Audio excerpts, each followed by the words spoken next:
Hello friends. So today we are going to explore maxims of teaching in mathematics. So there are a number of maxims of teaching in mathematics. So today we are going to explore some very important maxims of teaching in mathematics that a mathematics teacher should have the knowledge of. Okay. So let's begin with the maxims of teaching in mathematics. Good morning. So today we are going to see maxims of teaching mathematics. I am Dr. Niaz Ahmed, and let's start with maxims of teaching mathematics. So teaching is an art, and we have seen that to acquire the efficiency in this art, mathematics teacher needs two very important things, and those two important things are complete knowledge of the subject matter. So as a math teacher is going to teach mathematics, so he should have the complete knowledge of the subject matter. And second very important thing he should know is the scientific knowledge of the teaching styles for disseminating the knowledge to the students. There are a number of teaching styles are there, so the mathematics teacher should know those styles.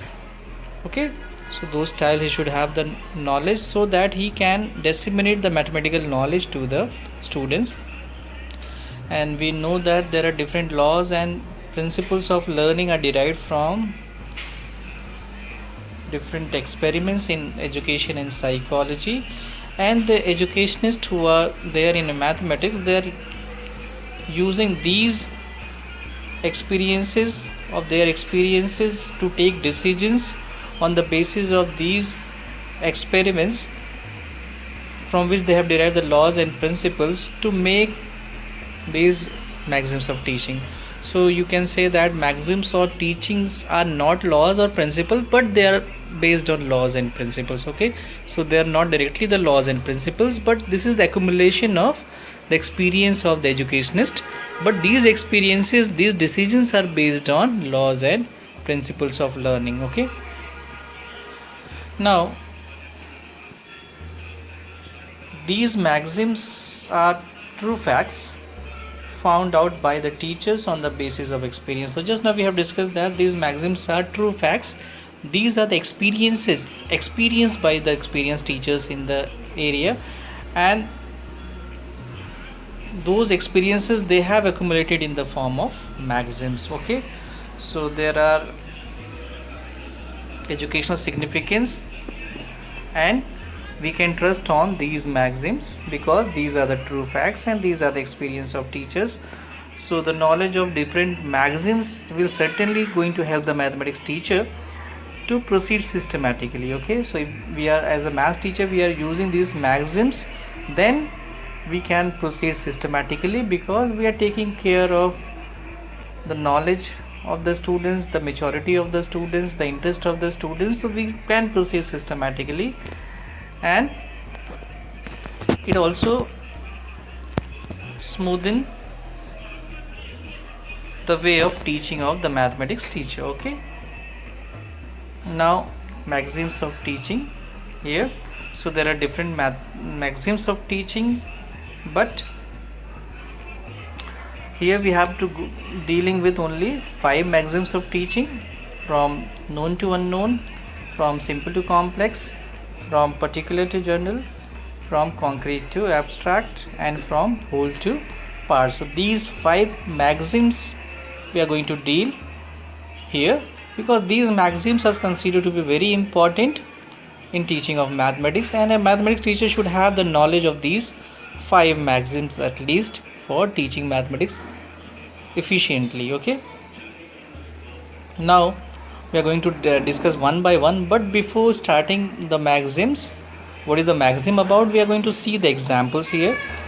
So I am going to tell you the examples here. So suppose I am a math teacher and I am going to teach quadrilaterals in standard 7th. Okay, so I am just using the students previous knowledge which they have. So they have the previous knowledge of a triangle, its sides, vertices and angles. Okay, then what I will do here, I will just take 2 triangles. Okay, and then I will ask the students that the students tell me what is this figure about. They will tell that this is a triangle. Then I will I will ask them how many angles this triangle have, how many sides this triangle have, how many vertices this triangle have. So they will tell 3. Okay, now I am going to add these two triangles together. Then I will ask the students, now tell me how many sides this figure have, the new figure has. So they will count and tell that it is a 4-sided figure. I will ask them then how many angles this figure have. So they will tell that 4 angles are there in this figure. How many vertices this figure have, then they will tell that 4 vertices are there in this figure. So I will ask them, then what do you call this figure as? So they will tell that because it is having a 4 sides, so that is why we call it as a quadrilateral. Okay, so now tell me from where I am proceeding to teach the quadrilateral, because in 7th standard this quadrilateral is a very new concept for them. So from where I am proceeding to teach the quadrilaterals. So triangle, they are already having the knowledge of triangle, so I am proceeding from known to unknown. So the maxim is called known to unknown. Okay, now let us see the second example here. So suppose I am going to teach logarithm in standard 10. The known part is indices. Students have already studied indices in 7th and 8th. Students have a fair knowledge about the indices in 8th standard. So the knowledge of these indices will help the students to learn logarithm well, because this knowledge of indices will work like a hook on which the new knowledge can be hanged. The new knowledge is logarithm. Okay, so here this will help them to understand the new knowledge. They are having the old knowledge, that is indices, and the new knowledge is very much related to indices, so they will easily understand what is logarithm is. Okay, now let us see the third example here. Suppose you are going to teach angular measure of an arc in 8th standard, and you have to teach in angular measure of arc in 8th standard. So what the teacher is doing here, teacher is taking the previous knowledge of the students, for example type of arc, minor arc and major arc, central angle, and on the basis of this central angle the teacher can develop the concept angular measure or arc, and this will help the student to recall their previous knowledge, and they will connect the previous knowledge with the new one, that is angular measure of arc. Okay, so we have seen 3 examples here. So let us see what is known to unknown. Okay, what is known to unknown maxim here. So here this maxim is based on the assumptions that the student knows something, है ना. So we cannot think that, or we cannot assume that when we are going to the class the students are blank, they are not knowing something. So this is a wrong assumption. So we have to assume that the students are knowing something about this topic. Okay, now it is said that old knowledge serve as a hook, and on which the new knowledge can be hanged. So this previous knowledge of the students will work like a hook on which you can easily hang the new knowledge. So mathematics teacher should always remember that he should always take the help of old knowledge to hang the new knowledge. Okay, so the basis of students' new knowledge must be his or her previous knowledge. So always we have to consider the previous knowledge of the students. Okay, the teacher while teaching mathematics should proceed from known parts and then go towards unknown parts. Okay, so always the teacher of mathematics should start from the known part and he should proceed towards unknown parts. So it is very difficult and unfair from the parts of the teacher or mathematics teacher if he teaches the new concept without considering the previous knowledge of the students, because if you are not considering the previous knowledge, then that knowledge, the new knowledge, will not be fixed in the mind of students. So always students' previous knowledge should be activated, and then the new knowledge should be presented to the students on the basis of that. Okay, so always we have to activate the previous knowledge. That is why in the lessons what we are doing, we are just before starting the lessons we are introducing the topic, and the introduction is always based on the previous knowledge of the students. So that things we have to take care of always. Okay, so first I think you have understood the first one, that is known to unknown. Okay, let us see the second one. So before knowing what is the maxim about, let us see the examples here. Okay, suppose I am a math teacher and I am going to teach construction, and the construction I am going to teach in circle in a triangle to the students, okay, in standard 8. So teacher should start. First I am going to tell the students to draw a perpendicular bisectors of a sides of the triangle. So I will give separately 3 sides of a triangle, and then I will ask the students to draw a perpendicular bisectors, and then after drawing the perpendicular bisectors through 3 times, then I will tell them to just join this triangle and draw the perpendicular bisectors, and where the perpendicular bisector bisect each other, that point you have to take and draw a perpendicular on any side, and then take that as a radius and draw in circle in the triangle. Okay, so now guess what I have done for teaching this topic. So if you are seeing here, then in circle in a triangle is a very complex concept, but what I have done, I have just separated those concepts, and I have made that started from the easy one, from bisecting the sides, and then I have joined the sides and then told them to draw a in circle in a triangle. So here you can say that I am proceeding from simple to complex. Okay, so the second maxim is simple to complex. Okay, let us see the second example here. So to teach compound interest in class 8, the teacher should start from problems of simple interest. First we have to start from simple interest. We have to make them aware about what is the interest, what is principal amount, what is amount. Okay, then how the simple interests are calculated, then we have to proceed the compound interest. Okay, so just we have to start from simple interest if you want to teach them the compound interest. Okay, so this is the second example. Hope you have understood the second example. Okay, let us see the third example. Suppose I have to teach profit percentage and loss percentage in class 7. Okay, so as a math teacher, first I will start from to teach the students what is profit. Okay, how to calculate profit, what is selling price, what is cost price. Then I will tell them to calculate the percentage, how they are going to calculate the percentage. Suppose they have got 60 marks in 100 marks paper, so how they are going to calculate the percentage in that paper. So simply they will write the obtained mark at the nominator and the total marks at denominator into 100. So for percentage you have to multiply always 100. So if they will know how to calculate the percentage, what is selling price, what is cost price, then they will be able to easily solve the problem based on profit percentage or loss percentage. So here also I am beginning from where? I am beginning from simple to complex. First I have told them what is profit, what is loss, what is the formula profit, what is selling price, what is cost price.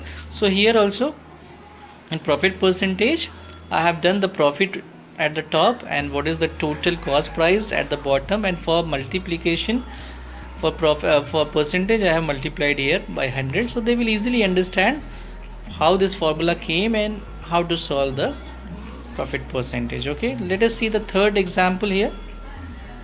Okay, so the third example is, okay, so we have seen the 3 examples. Now let us see what is simple to complex. So the key for successful learning is creating interest in the students, okay, for new knowledge and developing self-confidence in them. Okay, so if you directly go and teach simple compound interest or in circle in a triangle, so the students will not be able to just digest those new knowledge because they are not familiar with the terms. So it is very difficult for them to develop the confidence. But if we are beginning from the simple things and then go moving towards the complex thing, then it is going to give them the self confidence among the students, and self confidence always help in fruitful learning, successful learning. Okay, so in this process, the teaching learning, the teacher should start from the simple things and then proceed towards the complex thing toward the students.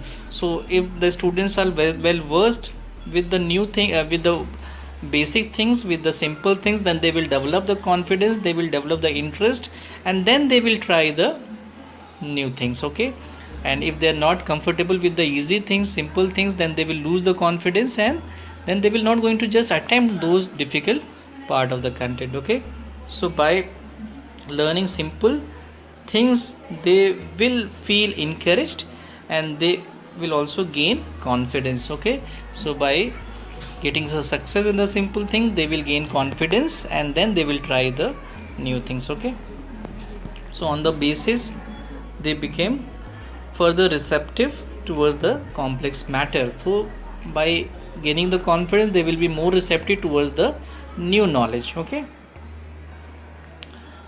now if you see that if the teacher is not using this, they are directly starting the complicated problem. So it is possible that 70 to 80% of the student will not be able to answer it and understand it. So it is very difficult for the students to understand. So in the class of 100, only 70 to 80% student will not be able to understand. Only 30% will be able to understand. Therefore, they will lose their heart and confidence and interest in the study. And if they will not be able to understand, then what will happen? They will develop a dislike towards the subject, and they will lose their heart and confidence in the subjects, and they will lose the interest in the study also. Okay, so as a math teacher, we have to gradually take more difficult concepts, okay, to the students, and this will smoothen the teaching and learning. Students will be more convenient for the students, and it will be more interesting towards the students, because it will make learning more convenient and interesting. Okay, so let us see the next one. So suppose I have to teach the law of indices. So I have to teach a power m into a power n is equal to a power m plus n in 7th standard. So as a teacher of maths, what I am beginning from, I am just giving them the numbers 3 power 5. I have asked them to factorize these. So they will just multiply 3 into 3 into 3 5 times. Then I have given them 3 raised to 4. Then I have asked them to factorize. Then they will factorize 3 into 3 into 3 into 3 4 times. Then I have put together, and 3 power 5 into 3 power 4. Then I have asked them to just put the factorization together. Then they will write 3 into 3 9 times. Okay, then I will ask them to write that into power. So they will write 3 power 9. Okay, so I have told them what is the relationship we observe between 3 power 4 into 3 power 5 is equal to 3 power 9. So they will tell that powers are added. Okay, then I will give another example now, this time with variable m power 6 and m power 2. They will write the factorization. Then again the similar way I will add these two, I will keep these two things with the multiplication together, and then I will ask the relationship between these two. Here also they will say that the powers are added together. Then I will give them a power m into a power n. If the base are same, then what will happen to the power? They will say the power will be added. And what is the power? M plus n. So they will derive a new example here. Okay, a new law here. So which type of maxims I have followed here? Okay, just tell me. So this is, I have given the examples, and on the basis of those examples I have derived the formula or law. So this type of maxims are called particular to general. Okay, so this type of maxims are called particular to general. Let us see the second examples. So I have to teach in 8th standard that the sum of internal angle of any triangle is 180. Okay, so this is the formula I have to teach. But what I am doing here, I am starting from, I have given the students different triangles. Okay, I have given the students 3 triangles. One is right angle, one is acute angle, and one is obtuse angle. Okay, and I have asked them to add the internal angles of these 3 triangles. Okay, and then tell me the findings of your. Okay, so acute angle they have added and found 180. Right angle also they have added and found 180.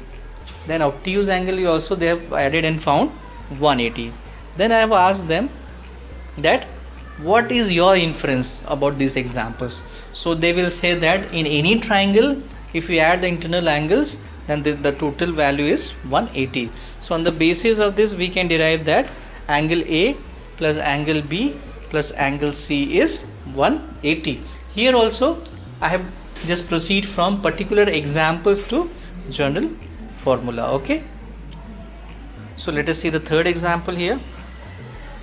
Now in standard 6th I have to teach them what is profit.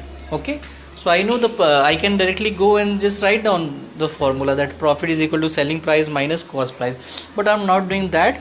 I've given the instances to the students that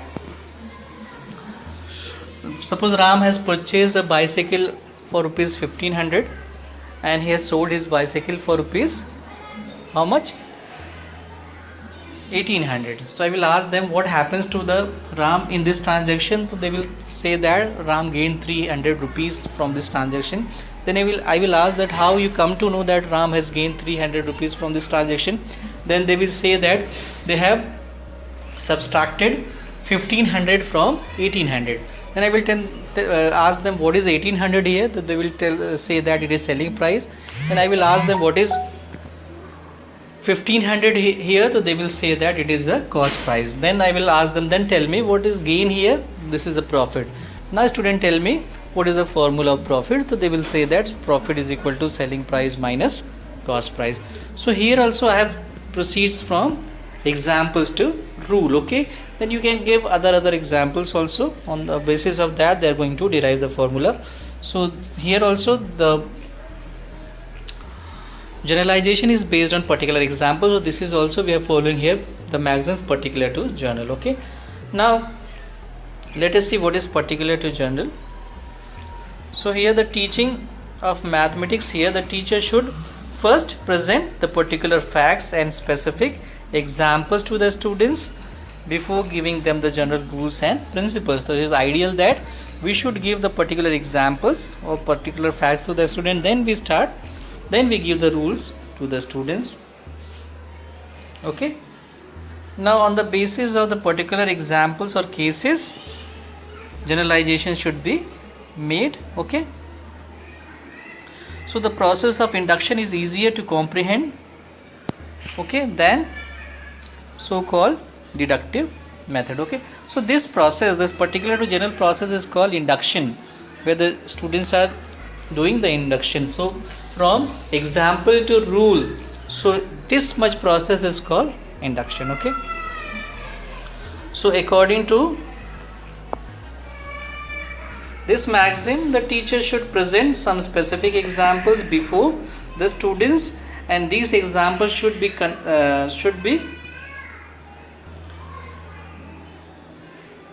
evaluated, and the teacher should motivate the students to derive general principles, laws, formulas and definition. Okay, so here we are giving the general specific examples to the students, and we are giving them the chance to evaluate the instances, evaluate the particular evidences, and on the basis of these evidences what you have to do, you have to just generalize the laws, principles or formula. This will encourage them and they will take interest in the task. Okay, the students will not have to cram the subjects. Okay, so they will not have to cram the subjects, they will not have to just mug up the subjects. Okay, so they will not have to memorize the subjects. Okay, so we have seen particular to journal. Now let us see with examples the fourth one. Here suppose I have to teach the types of angle. Okay, I have to teach the types of angle. So what I have to do here, so this angle is a very abstract concept. Okay, so what I have done, I have made a cutout of clocks. Okay, in the cardboard there is one pin in between. I have made two hands of the clock, and what I have done, by timing 3 o'clock, 8 o'clock or 2 o'clock, I have told them these are the different angles. Okay, so one is rectangle, one is acute angle, and one is obtuse angle. Okay, so on the basis of the clocks, because they have seen the clock, small children's in standard 5th, they have seen the clock, so that they have seen, and angle they are not very much familiar with. So I have taken the help of the clock to teach them the angles. So can you tell me which kind of maxims I have followed here? So yes, at the beginning also, in the small children's also, for teaching them apple, so we are showing the apples, A for apple. Okay, so yes, this is concrete to abstract. Okay, now next one, let's see the example here. To teach the multiplication of fraction here. Okay, to teach the multiplication of fraction like 2 upon 3 into 1 upon 5 in standard 5th. So what the teacher does, he draws the boxes, and in those boxes on the chart he shaded some points, and on the basis of those shaded boxes, he is going to teach them that what is the multiplication of two fractions. So here also fractions are very abstract concept, but by using that chart of boxes, he is going to making it concrete. So here we are also following the maxim, that is concrete to abstract. Okay, so to teach a plus b the whole square is equal to a square plus 2ab plus b square in standard 7. So this is also a very algebraic expression, is very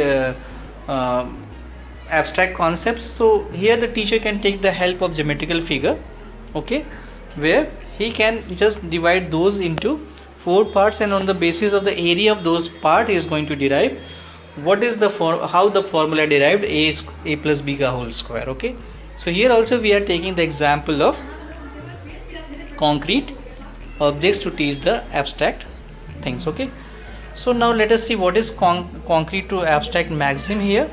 So concrete things are solid things and they can be visualized. So solid things can easily be visualized, and here we can see that abstract things are imaginary things, imaginative things. Okay, we cannot visualize those things. Okay, so this maxims is based on the natural impulse of the students to manipulate things. Small children are likely to manipulate the things, they are bound to manipulate things because that is their natural impulse. Okay, so what we have to do here, since impressions is absolute, sense of impression is absolutely in the formation of all the knowledge, so sense of impression is there at the beginning. You should have the sense of impression, and this sense of impression is always help you to develop the knowledge, and this will be the foundation of the knowledge. So it is rightly said that the psychological facts, it is a very psychological fact that the mental development of the students begins with the concrete objects, and afterwards he or she gains the micro words for them. Okay, so at the beginning, if you don't show them the apple, then the micro word, that is apple, है ना, that will not be developed, है ना. So initially what we do, we show them the concrete objects, then after they will develop after certain age. If you don't show the apple, you just take the name word apple, they will visualize, oh, this is the apple he's talking about. Okay, so it is rather difficult to teach the students about abstract things. Is very difficult. The students are likely to forget those abstract things easily, and on the other hand, if you are using the concrete objects to teach them the students, so they will not be able to forget those things. It will be everlasting, the subject matter will be everlasting. Okay, so Froebel rightly said that our lesson ought to start with the concrete and moves towards the abstract. Okay, so hope you have understood this concrete to abstract. Okay, now the last one, let us see the example here. Okay, to teach bank transaction in a standard. Okay, and in the bank transaction, I have to teach saving account in the bank transaction. Okay, so what I have done, I have just started from what is bank transaction, what are the different types of account, what is interest rate, okay, what is number of years. So all the things I have oriented them. I have told them what is fixed deposit, what is saving account, what is a current account. So all the introduction I have done, given about the bank transaction, and then I have started with saving account. Okay. So now tell me which type of maxims I have followed here. Yes, rightly said, it is whole to part.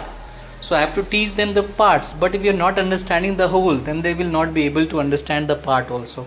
So I have to start from the part, and then I have to start from the whole, then they will be able to understand the part, and I have to deal the part in depth, but I have to give them the overview about the whole also. Let us see the second example here. So I have to teach them the perimeter of quadrilateral in standard 5th. So as a teacher, what I have done here, I have given them triangle, square, rectangle, rhombus, trapezium, okay, and asked them to find out the perimeter of these figures. And by finding out the perimeters of these figures, what the students have concluded that take any figure, either pentagon, hexagon. What you have to do to find out the perimeter, we have to add all the sides of the figure. Okay, so if they know this basic thing, then you give any figure to them, they will easily find out the perimeter of the figure. So they will be easily understand what is the perimeter of quadrilateral, because it has 4 sides. So what they have to do, they have to add all the 4 sides. Okay, so I have to teach them the congruence of a triangle, okay, in standard 8. So as a teacher, I have just taken 2 figures and told them what are the corresponding sides, what are the corresponding angles, what are the corresponding vertices, and on the basis of that I have told them how to see the congruence between the 2 triangles. Okay, so here also I have given the overview of the 2 triangles, which sides are corresponding to each other, which angles are corresponding to each other, and on the basis of this I have told them how to find out the congruence in a triangle. Okay, so here also I have proceeded from whole to part. Okay, now let us see what is whole to part.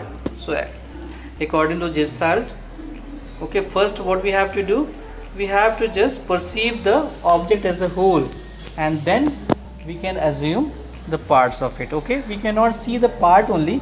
If the part is there with the whole, then you are going to just perceive the whole. Okay, so for example, when we see the whole tree, and if you are just only want to focus on the leaves, then you have to first see the whole tree, then only you can focus on the leaves. Okay, then only you can pay attention on the leaves.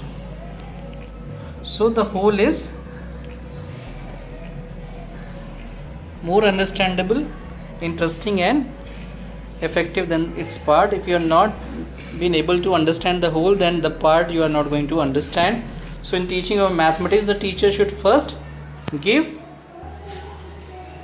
the overview, okay, symptomatic view of the synoptic view of the concepts, and then analyze the different parts. Okay, so here this will help the learner to develop the concepts. If he is gaining the knowledge of the whole, then only he will be able to understand the different aspects to be learned. Okay, so first we have to proceed from the whole to part. Okay, so this is all about the 5 maxims of teaching, and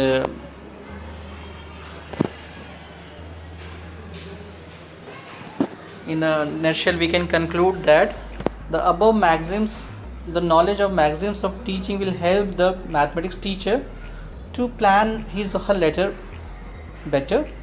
It will also guide the teachers to keep in mind the interest, the attitude, the capacity and the various levels of development of the students to make the teaching and learning process of mathematics more effective.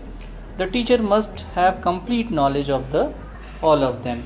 So these maxims of teaching are generally going to help the mathematics teacher to teach effectively and efficiently.